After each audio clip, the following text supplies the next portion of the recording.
I thought he was just topping off my wine, a normal end to a quiet Tuesday night. I had just come back from the shower, still drying my hair, when I peeked around the corner into the kitchen. That's when I saw it. He didn't know I was watching.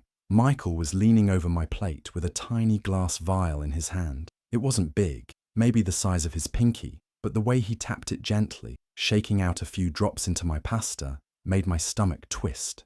It was careful, practiced. Then he stirred it in, like nothing happened. Before I could even move, the front door opened and in walked Anna, his sister. He startled, dropped the spoon. He turned around too fast, knocking into the edge of the counter. Anna just stood there. Her eyes moved from his hand to my plate to his face. He smiled, too wide. "Hey, didn't know you were coming over." She blinked. "Yeah, I texted. Remember? You said tonight was fine." He laughed it off. "Right, of course. You caught me cooking." I stepped into the kitchen like nothing had happened. "Smells good," I said. My voice didn't shake, but my hands were cold. I sat down, smiled at both of them. "Let's eat." Anna hesitated. "Are you feeling okay?" "Fine," I said. "Starving." We sat down to eat. Michael served me my plate first. I stared at it for half a second too long, then pushed it around with my fork. I didn't take a bite. He kept glancing at me, once, then again, then again. Anna didn't touch her food either. She just watched. After dinner, Michael went upstairs, said he had a headache. Anna and I were left in the kitchen. She didn't speak at first, just looked at me. I looked back. Finally, she said, "Did you see what I saw?" I nodded once. That night, after she left, I went into the study. I knew where he kept the spare keys. I opened the drawer he always kept locked. I started looking through everything. And what I found inside that drawer, it changed everything. Life with Michael was perfect. Or at least, that's what I told everyone. When we first met, he was charming in the kind of way that didn't feel fake. He didn't try too hard. He just noticed things, remembered what kind of tea I liked, noticed when I changed my earrings, opened doors without making a big deal of it. It felt like someone had finally chosen me, really chosen me, not just out of convenience or loneliness, but because they actually wanted me. He proposed after 9 months. I said yes before he even finished the sentence. Our wedding was small but beautiful. He cried during the vows, held my hands like they were made of glass. I felt safe. I felt lucky. Everyone told me I was glowing. In the beginning, he brought me roses every other week, randomly, no reason. He'd kiss my forehead when I was cooking, or sneak up behind me and wrap his arms around my waist. "Can't believe you're mine," he'd whisper. We had stupid little traditions. Friday sushi nights, Sunday morning crossword puzzles, evening walks around the block. We even talked about baby names on long drives. But little things started to feel off. It started with his study. He kept it locked, which was weird. He said it was just for work stuff. He was a pharmaceutical researcher, and some of it was confidential. I believed him. I wanted to believe him. Then there were the phone calls, always after midnight. He'd step out onto the balcony and whisper, pacing in the cold. When I asked, he'd brush it off. "Work emergency. Just a buddy going through something." He made me feel ridiculous for asking. "Are you really getting jealous of my phone now?" Sometimes, I'd wake up and he wouldn't be in bed.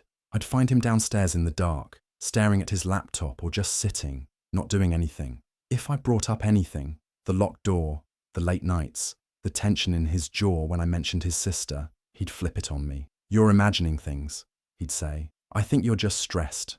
Maybe talk to someone." He said it so gently, it almost sounded like concern, but it wasn't. It was control. Still, I convinced myself it was nothing, that all marriages go through phases, that I was just being paranoid, insecure, tired. I didn't want to ruin something that looked so perfect from the outside. But the night I saw that vial, the moment I watched him stir something into my food like it was just another pinch of salt, everything fell into place. It wasn't all in my head, and I wasn't going to keep pretending. The first text came 2 days after the dinner. Just 3 words. "Be careful with him." No context. No follow-up. I stared at my phone for almost a minute before replying. "What do you mean?" But she didn't answer. The next day, I asked her to meet me for coffee. She agreed, but when we sat down, she looked nervous. Not jumpy, more like she was holding something heavy inside and didn't know how to drop it without breaking everything. We made small talk first. She sipped her latte like she was stalling. Then finally, she looked at me and said, "Has he ever scared you?" I didn't answer right away. She glanced down at her cup, then said quietly, "When we were kids, we had this golden retriever, Sunny, sweetest dog in the world." I nodded. unsure where this was going. One day, Sunny got really sick, vomiting, shaking. My mum rushed her to the vet. They said it looked like poisoning. Accidental. They thought she ate something outside. Her hands were shaking now. I heard Michael talking on the phone that night. He was 13. He said, "It worked." Then he laughed. Said something like, "She twitched exactly like I thought she would." I didn't understand what he meant back then. I thought he was joking. I didn't breathe. She swallowed hard. But now, I keep thinking about it. About how he acts. How he treats people. It's like sometimes he's performing humanity. Like he knows the lines, but not the meaning. My voice barely came out. "Why didn't you say anything before?" She looked up at me, and the guilt in her eyes was sharp. Because I didn't want to believe it. He's my brother. We sat in silence for a while. I thought maybe I imagined it. Maybe I remembered it wrong, she whispered. But after what happened the other night, I nodded. "You didn't imagine it." Her voice dropped even lower. "I think this isn't the first time he's done something like this. I think he's been practicing, testing." The table between us felt too small for how far away I suddenly felt from everything I thought I knew. She reached across, took my hand. "I'm sorry. I should have warned you sooner." I squeezed her hand. "We're not too late." But part of me wasn't so sure. The lock clicked open more easily than I expected. He always kept that door shut tight, said it was just work stuff, nothing interesting. But today, while Michael was at work, I stood in front of it with the small tool set Anna gave me. She said it came from a friend who used to be a locksmith. I didn't ask for details. My hands were shaking, but my heart felt calm, cold, like it already knew what I was about to find. The study was small and quiet, almost too clean. Desk perfectly arranged, shelves lined with books. Everything had its place, but the neatness felt fake, like a hotel room before someone moves in, or after someone's trying to cover something up. I started with the drawers. The top one was filled with pens, sticky notes, nothing strange. The second had files on research projects, medical terms I didn't understand. But the third drawer stuck a little when I pulled it. That's where I found them. Small vials, tucked in a black pouch, each one labelled in neat, handwritten Latin. I didn't know what they were, but one of the labels said aconitum. I googled it fast. Wolfsbane, a deadly poison. There were 6 other vials. All looked the same, clear or slightly yellow, thick, liquid. My skin crawled just looking at them. On the side of the drawer, taped to the inside panel, was a folded note. I opened it carefully, hands starting to sweat. "It has to look like natural causes. Weeks, not days. Make sure digestion slows absorption. Start with small doses." I sat back, heart pounding. My ears were ringing. This wasn't just some twisted experiment. This was a plan, detailed, calm, thought through. And the worst part? There was no name, no target, just steps. I opened the bookshelf next. Behind a row of thick medical texts, I found a burner phone. Old, cheap, no case. I turned it on. There were only a few texts. One stood out. "She won't see it coming. By the time they realize, it'll be too late." No name, just a number. I sank to the floor. Was it about me? Was this always about me? I stared at the vials again, then back at the note. I couldn't feel anything for a few seconds. Just a strange, numb emptiness. Like the moment when you drop something valuable and know it's already broken before it hits the floor.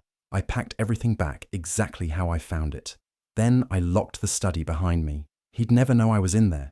Not yet. I walked into the insurance office pretending everything was normal. I had called earlier just to review my policy, as if I were a cautious wife planning ahead. I didn't even tell Anna. I needed to see it with my own eyes, hear it from someone official. Part of me still hoped I was wrong. The agent smiled too much, offered me a bottle of water, and pulled up my file. "Let's take a look here. You and Michael Thompson, correct?" I nodded. My hands were resting still in my lap, but I could feel my pulse in my neck. He started reading aloud. "You've had this policy for a little over 2 years, but there was a recent update. Looks like your husband came in about a month ago." I forced my voice to stay casual. "Oh? I didn't know that." "Nothing unusual," he said, scrolling. He added a clause for accidental death, bumped the payout to 2 million, and listed himself as co-beneficiary. I blinked. Co-beneficiary. Yes, that means in the event of your death, the money goes directly to him unless other instructions are left. I stared at the agent. "And if I die within, say, the next few months?" He glanced down again. "If it's within 6 months from the policy change and it's determined to be natural causes, yes, it would still go through. accidental death clause would apply. I smiled politely, nodded, pretended it all made perfect sense. But inside, everything twisted. 2 million. If I died now, he'd get $2 million.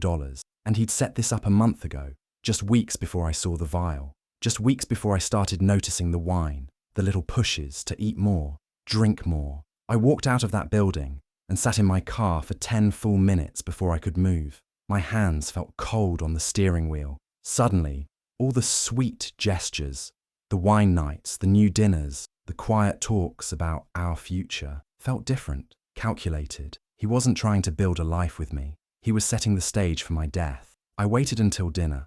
I made his favorite, garlic butter steak, roasted potatoes, even opened a bottle of wine. I played the role he expected, calm, smiling, predictable, the wife he thought he could keep quiet with charm and muscle memory. He sat across from me, complimented the food, joked about a coworker, asked me if I'd seen his favorite socks.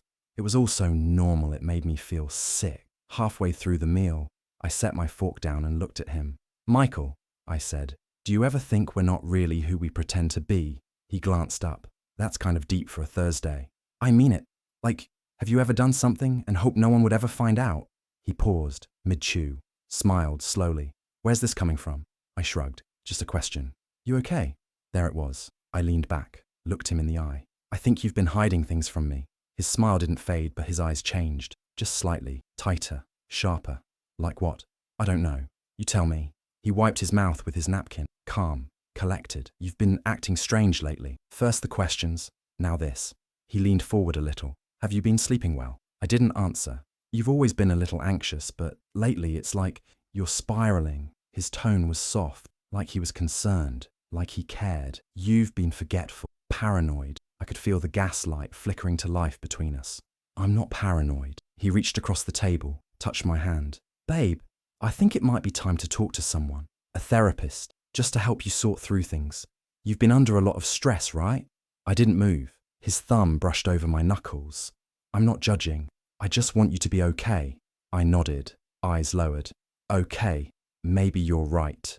But I had already hit record before dinner started. My phone was in the drawer behind me. Screen off, mic live. I caught every word, the soft manipulation, the fake concern, the subtle shifts in tone. He didn't know that part. After dinner, he kissed my forehead, told me he'd clean up. "You go rest," he said. "You've had a long week." I walked upstairs and shut the bedroom door behind me. I didn't sleep. I listened to that recording 5 times, memorized every word, every pause, every lie that sounded like love. Now I had proof. He wanted me to think I was crazy, but I wasn't. Anna listened to the recording with both hands pressed against her mouth. She didn't say anything at first, just stared at the table, the sound of Michael's voice playing between us. That calm, careful tone, the way he acted like I was losing my mind. When it ended, she looked at me. Her face was pale. "He's done this before," she said quietly. "Not like this, not with poison or anything, but the manipulation, the lies." I leaned forward. "I need you to be honest with me, Anna. Everything." She hesitated, then nodded slowly. "There's something I never told anyone, not even my mum." She took a shaky breath. "Our dad died when we were teenagers. Everyone said it was a heart attack, sudden and unexpected. But he and Michael had been fighting a lot back then. Bad fights. Dad was threatening to cut him off financially, said he needed structure, discipline." Her voice dropped. "One night, I heard them yelling. I didn't catch all of it. Just Dad saying something like, 'You think I don't see what you're becoming?' And Michael told him, 'Maybe you shouldn't have taught me how to lie.'" She paused. "The next morning, Dad was dead in his chair, coffee cup still in his hand." My chest tightened. "Do you think he—" "I don't know. I didn't want to think so. He was my brother. I kept telling myself it was just coincidence, that I imagined the tone, the look in his eyes that night." Her voice cracked. "But now I can't ignore it anymore. Maybe I've been lying to myself this whole time." I reached across the table, grabbed her hand. "Then help me stop him. Help me end this." She looked at me for a long time, then finally nodded. "Okay, we do this together. No more secrets." We made a plan that night. No cops yet. Not until we had something solid. Not until we could catch him in the act. She said she had a friend who could help. Someone with legal ties. We'd need cameras, witnesses, a setting we could control. If Michael was going to act again, we'd be ready. This time, we'd see it coming. We planned the dinner for Friday. Michael didn't suspect anything. I told him Anna wanted to come over with a friend. Just a casual night, nothing big. She's been worried about me, I said. Thinks I need a little fun. I even smiled when I said it, like I was grateful. He offered to cook. Of course he did. That morning, Anna and her friend, a quiet, solid man named Reed, came by early. He was an off-duty cop, someone she trusted completely. He brought 2 small cameras and a recording device. No badge, no uniform, just a calm voice and sharp eyes. We set everything up while Michael was out running errands. A tiny mic under the dining table, 1 camera behind the bookshelf, another tucked into a vase in the kitchen. Reed would pose as Anna's co-worker, friendly, curious, just passing through. I dressed like I usually did, nothing dramatic, nothing that would make Michael suspicious. When he got home, he kissed me on the cheek and started prepping in the kitchen like it was any other night. "Smells amazing," I said, watching him stir the sauce. He smiled, poured 2 glasses of wine, one for me, one for himself, and handed mine over first, like always. The moment his back turned, Anna caught my eye from across the room. A slow, tight nod. She'd seen it. So had Reed. We all sat down at the table, laughed, ate, chatted about nothing. Michael was charming as usual. Told Reed he worked in pharmaceutical research. Nothing exciting, he joked. Just chemicals and spreadsheets. I didn't drink the wine. Neither did Anna. Reed raised his glass, gave a polite sip, then pushed it aside. Halfway through dinner, Michael got up to grab dessert. I stood with him. As he passed by the kitchen counter, he reached for my glass like he was going to top it off. Then, from his pocket, he pulled out something small, a vial, tiny, clear, familiar. And that's when Reed stood up. "Put it down," he said. Michael froze. His eyes darted toward Anna, then me, then Reed. "What the hell is this?" Michael laughed. "Are you serious?" "Put it down," Reed said again. "We've seen everything. There are cameras, audio.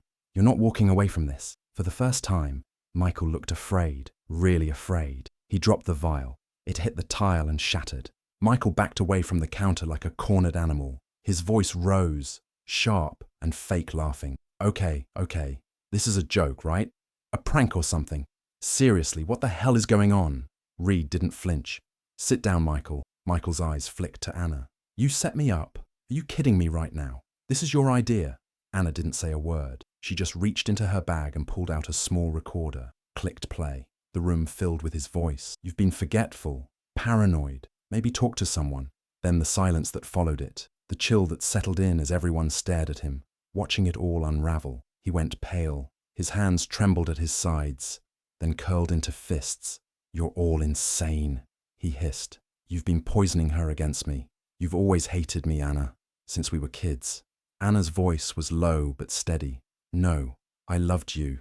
That's why I stayed quiet for too long." Reed stepped forward and pulled a pair of handcuffs from his coat pocket. "Michael Thompson, you're under arrest for attempted murder. You have the right to remain silent."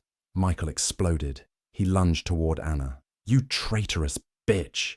You're my sister!"